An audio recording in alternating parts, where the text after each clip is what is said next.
Capital market regulator SEBI ने share बाजार के विश्लेषकों के लिए अलग से नई संस्था बनाने का प्रस्ताव दिया है। संस्था का काम बाजार विश्लेषकों पर निगरानी रखने के साथ साथ उनका प्रबंधन करना भी होगा। संस्था का नाम research analyst administration and supervisory body होगा। ये संस्था ठीक उसी तरह काम करेगी जिस तरह निवेश सलाहकारों की निगरानी के लिए बनी संस्था काम कर रही है। सर, ये ऐसा क्यों करना पड़ रहा है? क्या इस तरह के इनपुट्स हैं कि जो विश्लेषक हैं उनकी तरफ से कुछ गलत जानकारियां दी जा रही हैं, या फिर क्या कारण मान रहे हैं आप इसका? ये भी इस समय बाजार में रायचंदों से जूझ रही है। तरह तरह के सलाहकार इस बाजार में है। इसमें कुछ ऐसे सलाहकार हैं जिन सलाहकारों के पास कोई जानकारी, कोई विशेषज्ञता नहीं है, वो सलाह दे रहे हैं। कुछ ऐसे हैं जिनका काम सलाह देना नहीं है पर वो सलाह दे रहे हैं। कुछ जिनको सलाह के लिए बनाया गया वो सलाह देने के साथ साथ म्यूचुअल फंड या उत्पाद बेच भी रहे हैं।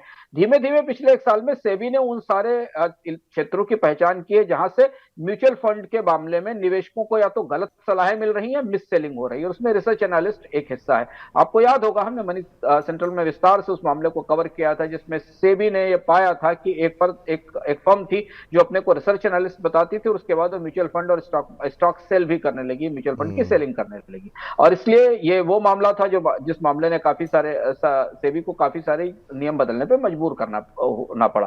तो रिसर्च एनालिस्ट के मामले में रिसर्च एनालिस्ट को म्यूचुअल फंड बेचने की छूट होनी चाहिए कि नहीं होनी चाहिए? वो केवल रिसर्च करके सलाह ही दे सकते हैं, क्या उत्पाद की बिक्री भी करें? इस मामले में सेबी को अपनी तरफ से स्पष्ट दिशा निर्देश तय करने चाहिए और इस दिशा में ये निगरानी बढ़ाने की बात हो रही है। अब अगर आप देखें तो सलाहकारों के 3 अलग अलग ग्रुप है म्यूचुअल फंड निवेशकों के लिए जानना जरूरी है।